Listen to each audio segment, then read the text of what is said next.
आर्य आक्रमण सिद्धांत एक मनगढ़ंत मिथक। मरकोश नाम का एक संस्कृत व्याकरण है जिसमें कहा गया है महाकुल कुलीनार्य सभ्य सज्जन सद्भाव, जिसका अर्थ है कि जो व्यक्ति अच्छे परिवार से आता है, जिसका आचरण अच्छा है और अच्छे कर्म है, उसे आर्य कहा जाता है। ऋग्वेद में आर्य शब्द का प्रयोग अच्छे व्यक्ति के लिए किया गया है जो अच्छी आदतें, अच्छा व्यवहार और अच्छे कर्म करता हो। इसी प्रकार महात्मा बौद्ध अपने धर्म को आर्य धर्म कहते हैं। उनका कहना है कि जो किसी जीव की हत्या करता है वह सच्चा आर्य नहीं है। रामायण में लिखा है कि आर्य सर्व समाज सेवा सदैव प्रियदर्शना, अर्थात जो व्यक्ति सभी को समान मानता है वह आर्य है। यह चर्चा स्पष्ट करती है कि हमारे हिंदू धर्म ग्रंथों के अनुसार आर्य शब्द अच्छे आचरण और अच्छे कर्म करने वाले व्यक्ति से मेल खाता है। यह वैसा ही है जैसे अंग्रेजी में हम मिस्टर या सर का उपयोग करते हैं, फ्रेंच में हम मोजियर का उपयोग करते हैं और हिंदी में हम श्री और श्रीमान का उपयोग करते हैं। यह हमारे इतिहास की किताबों में लिखी गई बातों से अलग है कि 1500 ईसा पूर्व में आर्यों का आक्रमण हुआ, यानी श्रेष्ठ लोग, अच्छे लोग आए और भारत पर आक्रमण किया। यह कैसे संभव है? इसके अलावा हमारे या उनके किसी भी लिखित ग्रंथ में कहीं भी उनके किसी गृह नगर का उल्लेख नहीं किया गया है। ये भी बेहद आश्चर्य की बात है। मित्रों, आइए आर्य आक्रमण के इस सिद्धांत को प्रतिपादित करने के पीछे यूरोपियन लोगों के वास्तविक मकसद को समझने की कोशिश करें। फ्रांसीसी इतिहासकार लियोन पोलियाकोव अपनी पुस्तक द आर्यन मिथ में लिखते हैं कि आर्य आक्रमण सिद्धांत की योजना ईसाई यूरोप को एक ऐसी पहचान देने के लिए बताई गई है जो यहूदी धर्म के कलंक से मुक्त हो। जैसा कि हम जानते हैं, बाइबल के दो भाग हैं, एक ओल्ड टेस्टामेंट और दूसरा न्यू टेस्टामेंट, जो ईसाई धर्म के जन्म के बाद लिखा गया था। पुराना नियम ईसाई धर्म को उसकी यहूदी विरासत से जोड़ता है। दरअसल यूरोपीय ईसाइयों का एक वर्ग यहूदी विरासत से अलग होना चाहता था और खुद को भारतीय संस्कृति और सभ्यता से जोड़ना चाहता था। जर्मनी में एडोल्फ हिटलर का उदय और लाखों यहूदियों का नरसंहार यूरोपियन ईसाइयों के उसी यहूदी विरासत से इस इंकार का ही परिणाम था। वे भारत के साथ अपनी आर्यन विरासत और आनुवंशिकी को जोड़ना चाहते थे। अमेरिकी पुरातत्वविद और मानव विज्ञानी जिम जी शेफर लिखते हैं, कांट और हर्डर जैसे कई विद्वानों ने पश्चिमी यूरोप को उसकी यहूदी विरासत से अलग करने के प्रयास में प्राचीन भारत और पश्चिम की संस्कृतियों के बीच सादृश्य बनाना शुरू कर दिया। कई विद्वान इस बात से सहमत थे कि पश्चिमी संस्कृति की उत्पत्ति प्राचीन भारत में हुई थी। यह हमें स्पष्ट करता है कि आर्य आक्रमण सिद्धांत के आविष्कार का वास्तविक कारण क्या था। हालांकि अंग्रेजों का मकसद थोड़ा अलग था। वे वास्तव में इस सिद्धांत का उपयोग यह साबित करने के लिए करना चाहते थे कि 1500 ईसा पूर्व के आसपास आक्रमणकारियों का कुछ समूह मध्य एशिया से आया और भारत के उत्तर में आक्रमण किया। उन्होंने मूल निवासियों सिंधु घाटी सभ्यता के लोगों को हराया और उन्हें वैदिक धर्म में परिवर्तित कर दिया और दक्षिण में धकेल दिया।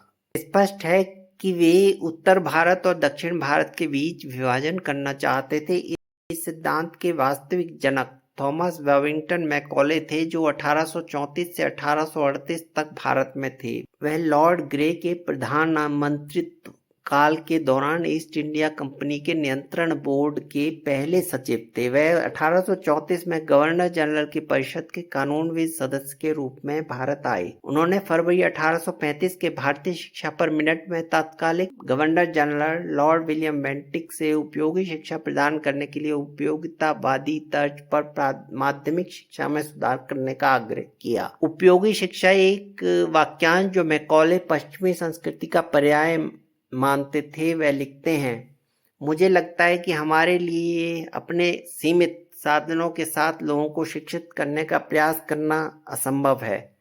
वर्तमान में हमें एक ऐसा वर्ग बनाने के लिए अपना सर्वश्रेष्ठ प्रयास करना चाहिए जो हमारे उन लाखों लोगों के बीच व्याख्याकार हो सके जिन पर हम शासन करते हैं। ऐसे व्यक्तियों का एक वर्ग जो रक्त और रंग में भारतीय हो लेकिन स्वाद, राय, नैतिकता और बुद्धि में अंग्रेजी हो। हम उस वर्ग पर देश की स्थानीय बोलियों को परिष्कृत करने, पश्चिमी नामकरण से उधार ली गई विज्ञान की शब्दावली के साथ उन बोलियों को समृद्ध करने और उन्हें आबादी के विशाल जनसमूह तक ज्ञान पहुंचाने के लिए कुछ हद तक उपयुक्त साधन प्रदान करने का काम छोड़ सकते हैं। कॉले इस लक्ष्य को अकेले हासिल नहीं कर सकता था और इसीलिए उसे किसी एक ऐसे व्यक्ति की आवश्यकता थी जो भारतीयों को यह साबित कर सके कि उनके धर्म ग्रंथ और उनका धर्म ईसाई धर्म से कमतर है। उन्हें एक व्यक्ति फ्रेडरिक मैक्समूलर मिला जो मूल रूप से जर्मन था। ईस्ट इंडिया कंपनी द्वारा उन्हें उस समय पाउंड 200 प्रतिवर्ष या पाउंड 4 प्रति पृष्ठ वेतन की पेशकश की गई थी, जबकि ब्रिटेन में उस समय का प्रोफेसर का वेतन केवल पाउंड 69 प्रतिवर्ष था। इसलिए उन्हें लगभग 3 गुना वेतन दिया जाता था। यह अभिलिखित है कि उन्हें वेदों सहित लगभग 50 हिंदू धर्म ग्रंथों के अनुवाद के लिए पाउंड 10,000 की राशि दी गई थी। उन्होंने मूल ऋग्वेद के लेखन के लिए 1200 ईसा पूर्व का समय निर्धारित किया। उन्होंने ईसाई धर्म की कुछ सेवा करने के लिए हिंदू धर्म ग्रंथों का अनुवाद करने की ईस्ट इंडिया कंपनी की पेशकश स्वीकार कर ली। ये उन्होंने अपने शब्दों में लिखा है। मैक्स मूलर ने 15 अप्रैल 1847 को अपनी मां 5 न्यूमन रो लिंकन इन फील्ड्स को लिखा था। मैं अभी भी मुश्किल से विश्वास कर सकता हूं कि आखिर मुझे वह मिल गया है जिसके लिए मैं इतने लंबे समय से संघर्ष कर रहा था। मुझे प्रेस के लिए तैयार कंपनी को हर साल 50 सीट सौंपनी है। इसके लिए मैंने प्रति वर्ष पाउंड 200 प्रति शीट पाउंड 4 मांगे हैं। वे दिसंबर से इस मामले पर विचार कर रहे थे और कल ही इसे आधिकारिक तौर पर सुलझाया गया है। वास्तव में मैंने आनंदमय समय बिताया और जब मैं कल लंदन पहुंचा तो मैंने पाया कि सब कुछ व्यवस्थित हो गया था और मैं कह और महसूस कर सकता था, भगवान का शुक्र है, अब मुझे तुरंत अपना धन्यवाद भेजना चाहिए और पहले पाउंड 100 कमाने के लिए काम पर लग जाना चाहिए। मैक्स मूलर ने 25 अगस्त 1856 को Chevalier Bunsen 55 Saint John Street Oxford को पत्र लिखा।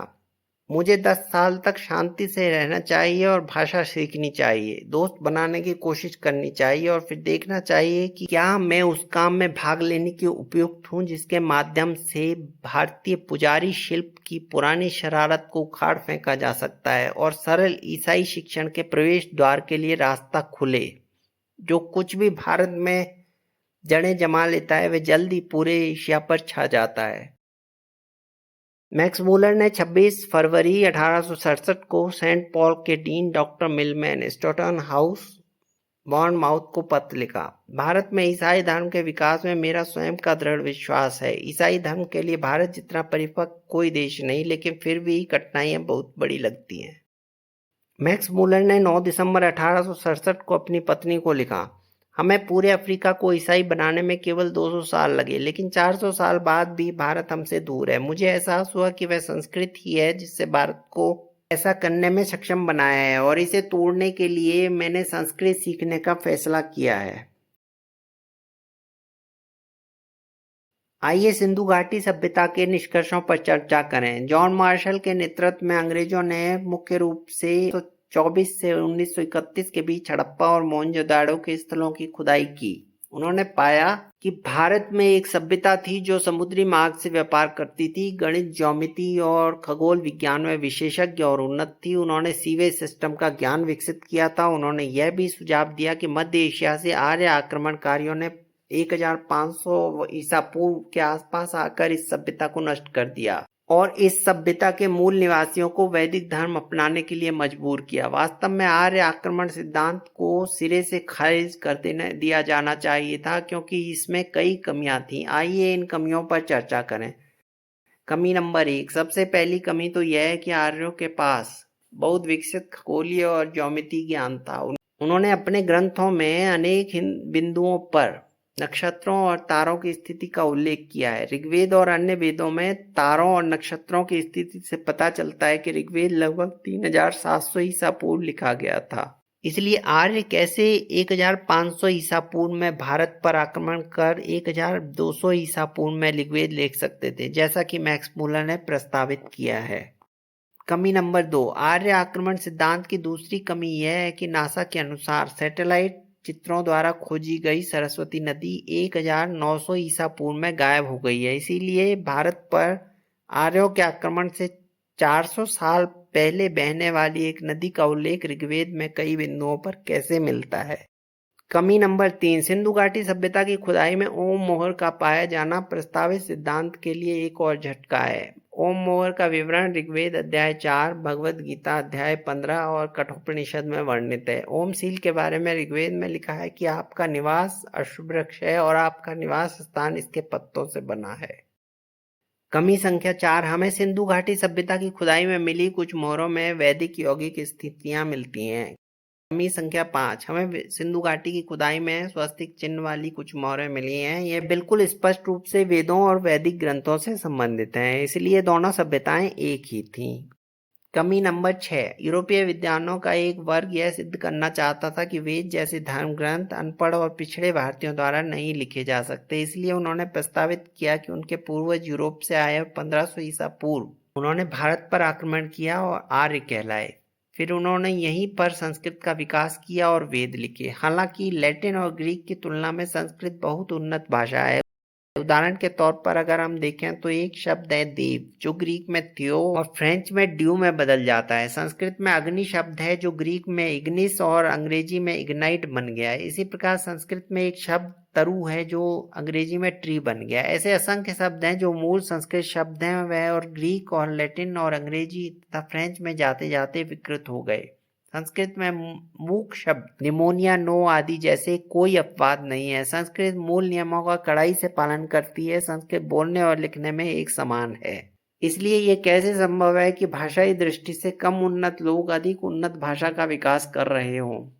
इसलिए आर्य आक्रमण जैसी कोई बात नहीं थी। संस्कृत का विकास भारत के निवासियों द्वारा किया गया और फिर संस्कृत शब्द यूरोपीय भाषाओं और दुनिया भर की भाषाओं के शब्दों में बदल गए। कमी नंबर 7, सिंधु घाटी सभ्यता और आर्य आक्रमण सिद्धांत का समर्थन करने वाले इतिहासकारों का तर्क है कि वेदों में घोड़े का उल्लेख है। हालांकि सिंधु घाटी सभ्यता स्थलों की खुदाई में घोड़े की कोई तस्वीर नहीं मिली। इस प्रश्न का सरल उत्तर श्री अरविंदो ने दिया है। श्री अरविंदो ने अपने लेखों में ऋग्वेद के अध्ययन के बारे में बताया। उदाहरण के तौर पर ऋग्वेद में एक सूक्त 1.92.14 है। इसमें ऋषि उषा काल की प्रार्थना करते हुए कहते हैं, गोमद वीरवद देई रत्नम ऊसो अश्ववत।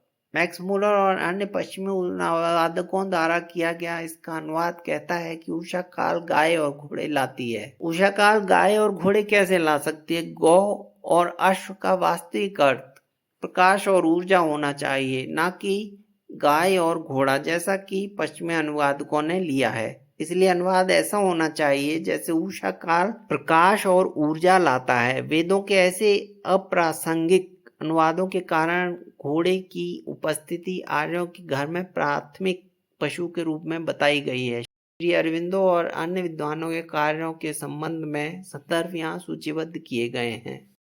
कमी नंबर 8, सिनौली और राखीगढ़ी में उत्खनन ने आर्य आक्रमण सिद्धांत को पूरी तरह से ध्वस्त कर दिया है। सिनौली में घोड़े और रथ मिले हैं। सिनौली भारत के उत्तरी राज्य उत्तर प्रदेश के बागपत जिले का एक गांव है और इसका उल्लेख महाभारत में भी मिलता है। यह उन 5 गांवों में से एक था जिनको विवाद के शांतिपूर्ण समाधान के लिए पांडवों को देने के लिए भगवान श्री कृष्ण ने दुर्योधन से वार्ता की थी। सिनौली में घोड़ों और रथों की खोज से पता चलता है कि महाभारत के समय में लोग घोड़ों के बारे में जानते थे। महाभारत का समय भी विवादास्पद है। महाभारत में नक्षत्रों और तारों का उल्लेख दर्शाता है कि महाभारत का युद्ध प्रस्तावित आर्य आक्रमण से बहुत पहले 3102 ईसा पूर्व के आसपास लड़ा गया था। कमी नंबर 9, भारत के उत्तरी राज्य हरियाणा के हिसार जिले में राखीगढ़ी के पास खुदाई में कुछ कंकाल मिले। कंकालों में मध्य एशियाई जीन R1A1 नहीं है, जिससे पता चलता है उस समय भारत के मूल निवासियों में यह जीन नहीं था। कमी नंबर 10, आर्य आक्रमण सिद्धांत का समर्थन करने वाले इतिहासकार बताते हैं कि उत्तर भारतीय और दक्षिण भारतीय अपनी त्वचा के रंग में भिन्न होते हैं। दक्षिण भारतीयों का रंग सांवला होता है जबकि उत्तर भारतीयों का रंग गोरा होता है। वैसे यह सत्य नहीं है। हमें ऐसे कई उत्तर भारतीय मिल सकते हैं जिनका रंग काला है और कई दक्षिण भारतीय भी हैं जिनका रंग गोरा है, इसलिए यह बात हमेशा सच नहीं लगती। विश्व प्रसिद्ध लुइगी लूका कैवली स्फोर्जा, जो एक जनसंख्या आनुवंशिकीविद थे जिन्होंने परमा विश्वविद्यालय, पाविया विश्वविद्यालय और फिर स्टैनफोर्ड विश्वविद्यालय में पढ़ाया, ने आर्य आक्रमण सिद्धांत को अस्वीकृत कर दिया। उनके अनुसार भारतीय आबादी काफी हद तक एक ही आनुवांशिक विरासत से है और बाहरी क्षेत्रों से इसमें नगण्य जीन प्रवाह हुआ है। उनकी राय पूरी तरह से यह साबित करती है कि आर्य आक्रमण सिद्धांत नकली है। इसकी योजना अलग तरह के उद्देश्यों से बनाई गई थी। ब्रिटिश ने उत्तर भारतीयों को एक आर्यन प्रजाति के वंशज घोषित करने के लिए आर्यन आक्रमण सिद्धांत के मिथक का निर्माण किया, जिन्होंने उस सिंधु घाटी के मूल निवासियों को हराया और दक्षिण भारत में धकेल दिया, उन्हें वैदिक धर्म को स्वीकार करने के लिए मजबूर किया। उन्होंने इस नकली आर्यन आक्रमण सिद्धांत के माध्यम से दो आख्यानों को स्थापित करने की कोशिश की। पहला ये कि भारत के मूल नागरिक 1500 ईसा पूर्व के उपनिवेशवादी हैं, अतः उन्हें भारत को उपनिवेश बनाने के लिए ब्रिटिश से सवाल करने का कोई नैतिक अधिकार नहीं है। दूसरे, दक्षिण भारतीय द्रविड़ उत्तर भारतीयों आर्यन के पुराने दास हैं, इसलिए उन्हें वैदिक धर्म को छोड़ देना चाहिए और ईसाई धर्म को अपना लेना चाहिए। दक्षिण भारतीयों की मुक्ति के लिए आए हुए ब्रिटिशों के खिलाफ लड़ाई में उनको उत्तर भारतीयों 1500 ईसा पूर्व उपनिवेशवादियों की कोई मदद नहीं करनी चाहिए। कोई पूछेगा कि आर्य आक्रमण सिद्धांत पर अब चर्चा की आवश्यकता क्यों है? इस चर्चा के पीछे का कारण रवांडा के इतिहास से शिक्षा लेना है। रवांडा एक अफ्रीकी देश है जिसकी जनसंख्या लगभग 1.4 करोड़ है। इस आबादी में लगभग 85% हुतू जनजाति हैं, लगभग 14% तुत्सी हैं और लगभग 1% त्वा जनजाति है। रवांडा 1897 से जर्मन पूर्वी अफ्रीका के एक हिस्से के रूप में जर्मनी का उपनिवेश था। बेल्जियम ने 1916 में रवांडा पर कब्जा कर लिया। दोनों यूरोपियन उपनिवेशवादियों ने रवांडा के राजा के माध्यम से प्रशासन चलाया और तुत्सी समर्थक नीतियों को कायम रखा। हुतू आबादी ने 1959 में विद्रोह किया और अंततः 1962 में एक स्वतंत्र हुतू प्रभुत्व वाले गणराज्य की स्थापना की। हुतू कार्यकर्ताओं ने तुत्सी को मारना शुरू कर दिया और उनके घरों को नष्ट कर दिया, जिससे 1 लाख से अधिक लोगों को पड़ोसी देशों में शरण लेने के लिए मजबूर होना पड़ा।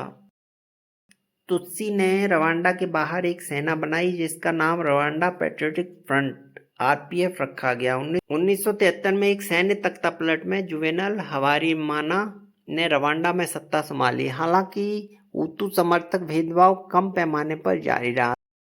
तुत्सी के रवांडा पैट्रियोटिक फ्रंट (आरपीएफ) ने 1990 में उत्तरी रवांडा पर आक्रमण किया। लड़ाई जारी रही और अंततः 1993 में एक शांति समझौते पर हस्ताक्षर किए गए। 6 अप्रैल 1994 को रवांडा के राष्ट्रपति जुवेनल हवारिमाना और बुरुंडी के राष्ट्रपति को ले जा रहे विमान को किगाली हवाई अड्डे के पास मार गिराया गया, जिससे राष्ट्रपति जुवेनल हवारिमाना की हत्या हो गई। इसका पूरा दोष रवांडा पैट्रियोटिक फ्रंट (आरपीएफ) पर मढ़ा गया। अगले 100 दिनों में लगभग 0.8 मिलियन लोग मारे गए। इनमें से अधिकांश तुत्सी थे और बाकी राजनीतिक रूप से उदारवादी हुतू थे। दरअसल दो समुदायों के बीच इस संघर्ष की पटकथा औपनिवेशिक शक्तियों द्वारा लिखी गई थी। 1959 से पहले औपनिवेशिक शक्तियों ने रवांडा के इतिहास की पाठ्य पुस्तकें लिखी और इन पुस्तकों को रवांडा के स्कूली पाठ्यक्रमों में पढ़ाया। उन्होंने उन्हें पढ़ाया कि तुत्सी बाहरी थे। उन्होंने सुदूर अतीत में हुतू बहुसंख्यक रवांडा पर आक्रमण किया और उन्हें गुलाम बना लिया। लगभग 20-30 वर्षों तक यही पढ़ाया जाता रहा। इसका परिणाम दो समुदायों के बीच संघर्ष हुआ और अंततः तुत्सियों का नरसंहार हुआ। इस नरसंहार के परिणाम स्वरूप तुत्सी का प्रतिशत 14% से घटकर 10% रह गया। यह नरसंहार अंततः तब रुका जब रवांडा पैट्रियोटिक फ्रंट (आरपीएफ) ने रवांडा की राजधानी किगाली में प्रवेश किया और कब्जा कर लिया। आर्य आक्रमण सिद्धांत ब्रिटिश इतिहासकारों द्वारा हमारे इतिहास की पुस्तकों में प्रस्तावित और लिखा गया इसी प्रकार का सिद्धांत है। आर्य आक्रमण सिद्धांत भारतीय जनसमूह को क्षेत्रीय और नस्लीय आधारों पर विभाजित करने के लिए किया गया एक ऐतिहासिक धोखा था। दुनिया में कभी भी कोई आर्यन रेस नहीं रही है। यह सिद्धांत हमें पिछले 100 वर्षों से ब्रिटिश और बाद में कांग्रेस सरकारों द्वारा पढ़ाया जा रहा है। यह हमें आर्य उत्तर भारतीयों और मूल सिंधु घाटी दक्षिण भारतीयों के क्षेत्रीय आधार पर भी विभाजित करता है। भारत पर आर्य आक्रमण की इस कहानी में कोई सच्चाई नहीं है। इस सारी चर्चा से पता चलता है कि आर्य आक्रमण जैसा कुछ नहीं था। यहीं पर संस्कृत का विकास हुआ और वेदों की रचना सरस्वती नदी के तट पर हुई। आर्य वह है जो श्रेष्ठ व्यक्ति है।